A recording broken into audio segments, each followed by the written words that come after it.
नमस्ते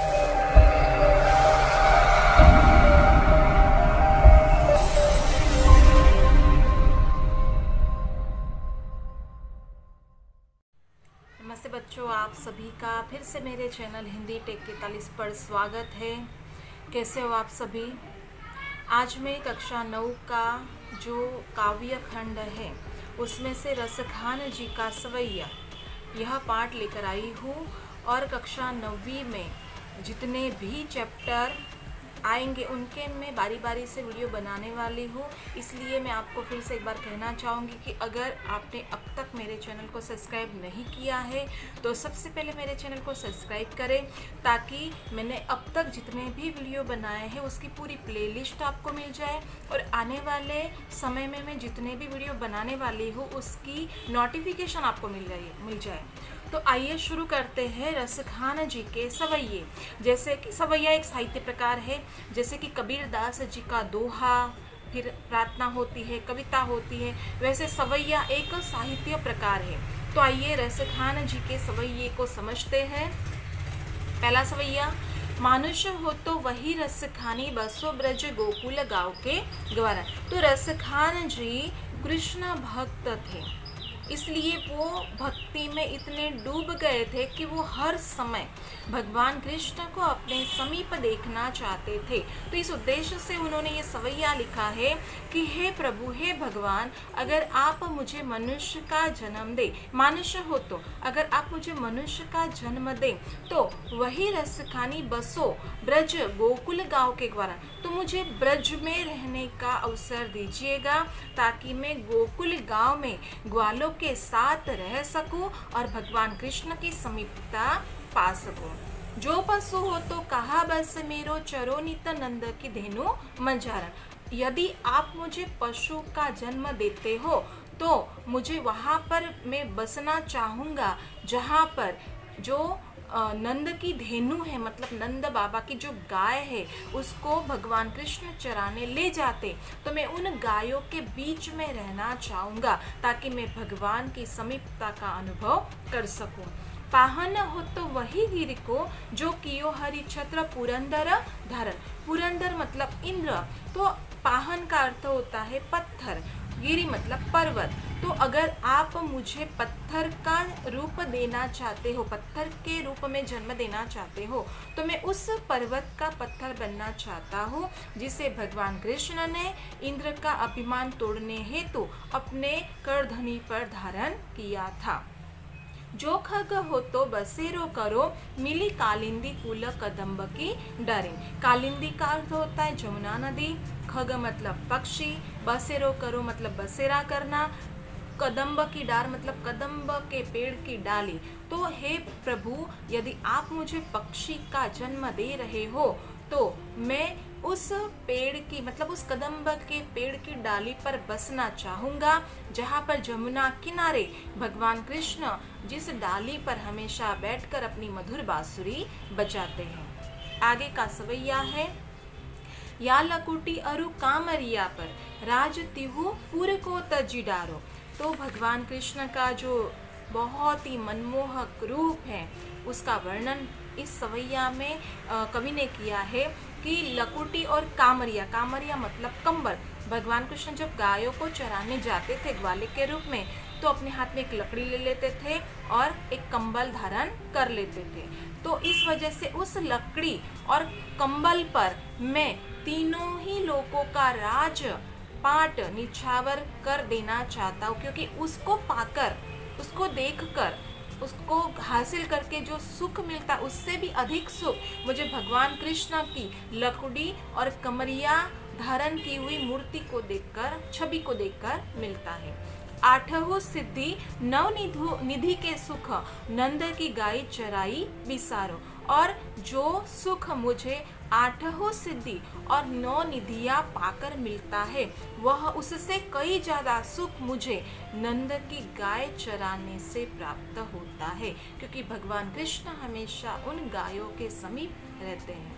रसखान कबो इन आखिन सो, ब्रज के बन बाग तडाग निहारो। तो ब्रज के मतलब गोकुल के, वन मतलब बगीचे, बाग वन मतलब जंगल और बाग मतलब बगीचे, तड़ाक मतलब सरोवर। तो रस खाने की इच्छा करते हैं कि कब इन आँखों को व्रज के मतलब गोकुल के बाग बगीचे और सरोवर देखने का, निहारने का मतलब देखने का मौका मिलेगा।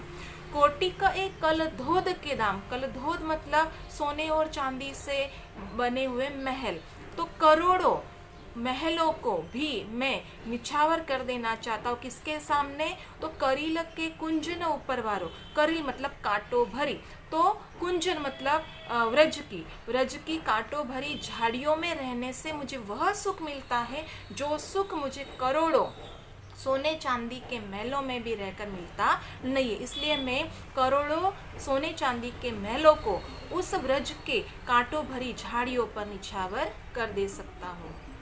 आगे, अब जो गोपियाँ होती हैं वो कृष्ण की अनन्य भक्त होती हैं, तो वह कृष्ण की सारी वेशभूषा धारण करने के लिए आपस में बातें कर रही है। तो एक सखी दूसरी सखी को, एक गोपी दूसरी गोपी से बात कर रही है कि हे सखी, मोर पंखा सिर ऊपर राखी हो, गुंज की माल गरे पहिरोगी। मतलब हे सखी, मैं भगवान कृष्णमय बनने के लिए अपने सिर पर, जैसे भगवान कृष्ण मोर पंख धारण करते हैं, तो मैं भी अपने सिर पर मोर का पंख धारण करूंगी। गुंज के फूलों की माला गरे पहनूंगी, मतलब गले में गुंज के फूलों की माला पहनूंगी। ओढ़ी पीताम्बर, मतलब जिस प्रकार से प्रभु पीताम्बर धारण करते हैं तो मैं भी पीताम्बर धारण करूंगी। ले लकुटी, और हाथ में लकड़ी लेकर, बन गोधन ग्वारन संग फिरोगी, मतलब मैं हाथ में लकड़ी लेकर गोधन मतलब गायों को चराने के लिए उनके साथ घूमती फिरूंगी, जैसे भगवान कृष्ण घूमते रहते हैं। भाव तो वो ही मेरो रस खानी, सो तेरे कहे सब स्वांग करोगी। स्वांग मतलब वेशभूषा। तो हे प्रभु, रसखान जी से गोपिया कहती कि हे प्रभु, आपको जो भी पसंद है वो सारे स्वांग में धारण करने के लिए तैयार हो। या मुरली मुरलीधर के अधरान धरी अधरान धरोगी, लेकिन मैं भगवान कृष्ण, मुरली मतलब भगवान कृष्ण की मुरली, मुरलीधर की मतलब भगवान कृष्ण की मुरली, अधरान धरी जो हमेशा भगवान कृष्ण अपने होठों पर धारण करते हैं, वो कभी भी अधरा न धरोगी, मैं कभी भी अपने होठों पर धारण नहीं करूँगी। इसके पीछे गोपियों का क्या भाव है कि वो उस भगवान कृष्ण की मुरली को अपनी सौतन मानती है, उससे ईर्ष्या करती है कि मुरली जैसी निर्जीव वस्तु को भी भगवान कृष्ण के होठों पर रहने का मौका मिलता है, लेकिन मुझे वो मौका मिलता नहीं है। इसलिए वो भगवान के सारे स्वांग करने के लिए तैयार है, लेकिन मुरली से वह ईर्ष्या करती है। काननी दे अंगूरी रही बो, जब ही मुरली धुनी मंद बजे है।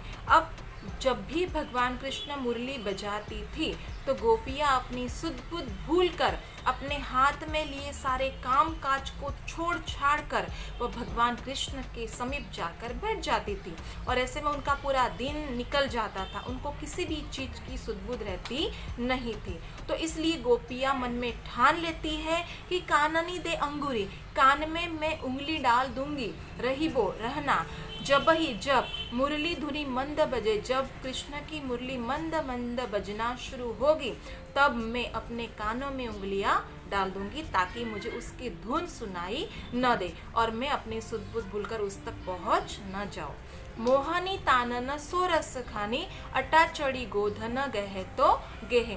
और जब भगवान कृष्ण अटा पर चढ़ चढ़ के मतलब छत पर चढ़ चढ़ कर सभी को अपनी मुरली बजाकर, मोहन तान मतलब अपने तान की मोह माया फैलाकर, मतलब अपने सुर में सभी को मंत्र मुग्ध करके, कितना भी विवश क्यों ना कर ले, ऊपर चढ़ चढ़ के अपनी मुरली बजा बजा कर सभी को अपने पास बुलाने का प्रयास क्यों ना कर ले, लेकिन मैं वहाँ नहीं जाऊंगी, मैं अपने कानों में उंगली डाल दूंगी ताकि मुझको उनकी मुरली की धुन सुनाई न दे।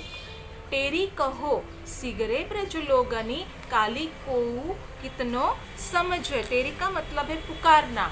कल मुझे कोई भी कितना भी पुकार कर कहे तो व्रजवासी मुझे कितना भी समझाने का प्रयास करे, मैं ऐसा नहीं करूँगी। मैं कृष्ण की मुरली को नहीं सुनूंगी और उनके पास नहीं जाऊंगी, क्योंकि मैं अपने कानों में उंगली डाल दूंगी।